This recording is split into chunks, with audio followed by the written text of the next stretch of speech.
college baseball coach in the world, Chris Lemonis. It's his birthday today, so happy birthday, Coach. With that, we'll start with Paul. Coach, when you look at this Florida team, what any differences you see from this year's team to last year's team? You know, looking at, I guess more specifically, Riley Kugel, like he caught fire late last year, and this year has kind of been a weird deal because he's had 5 or 6 20-point games, and he's had 5 or 6 games where he scored 5 points or less. Just what differences do you see with them? There's some similarities in terms of their guard play. They had excellent guard play last year, and they do again this year. In my opinion, they got more weapons out front than they had last year. They've got a glutton of guards. I mean, they just have a bunch of guys that are big, strong, powerful, downhill guys. You mentioned, Kugel obviously had an unbelievable freshman year, high expectations, and I'm not in their team rooms or practices, so I have no idea about any of that kind of stuff. But all I know is he's capable of going off for 30 on any given night. The thing that's changed for them, in my opinion, is just their size. Obviously Castleton went down last year late, so he wasn't available when we played them in the SEC tournament, which hurt them. But I just feel like they've got more size this year. They got 4 guys. They rotate in at the 4 and the 5, and they're one of the top 3 or 4 teams in the country in offensive rebounding. They get received like 41% of their offensive rebounding, their putbacks, and I think that's the biggest difference in them is just the quality of depth they have at the rim with the rebounding and the rim protection and the bodies, along with, like I said, the guards that can really space the floor and play off one another. We'll go to Justin here, middle left to Coach. Chris, two-part question here. We obviously saw Murph back on the bench on Saturday. Is there a target date or anything for getting him back into the rotation, back on the court? No. And then, obviously, you guys don't really plan for him and Andrew being out as long as they have been, like an injury, I guess. But I guess how has that changed maybe what you had planned for a rotation coming in, or sort of having to adjust with that on the fly? I don't think like that.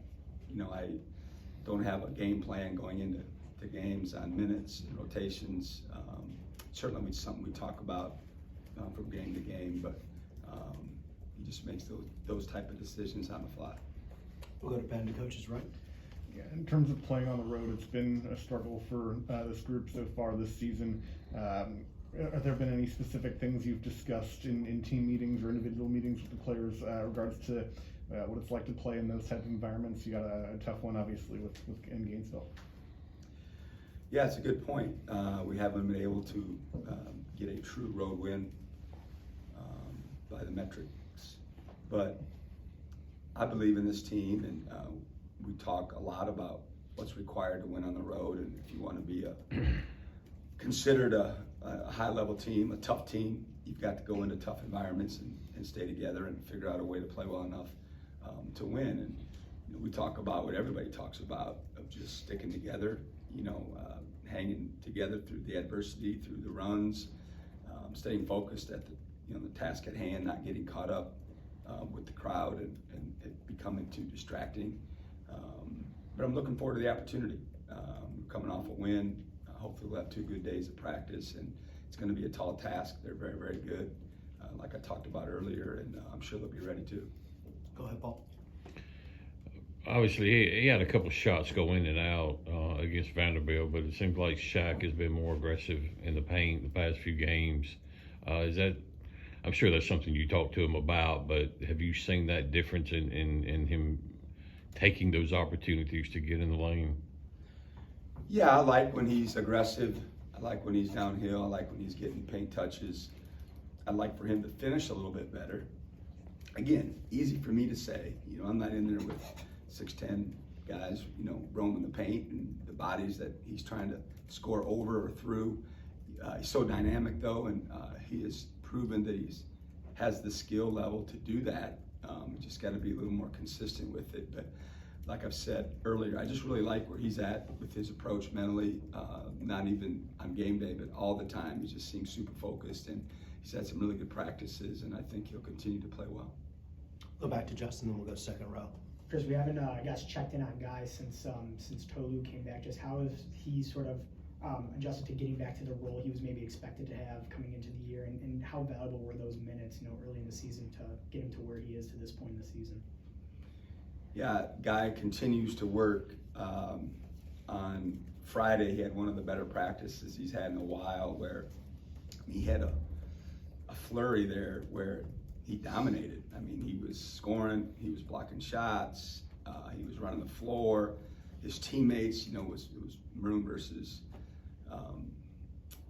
gray, I guess, is our jersey colors in practice, and his team was doing well, and his teammates were excited for him, and it was good to see. And certainly he understands, where it's at.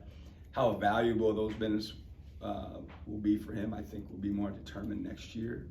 But I know he's capable. I know he's wants more. I know he's trying to prepare himself, every day for anything that comes his way. And who knows how the season will unfold. But what I love about him is, he's a worker.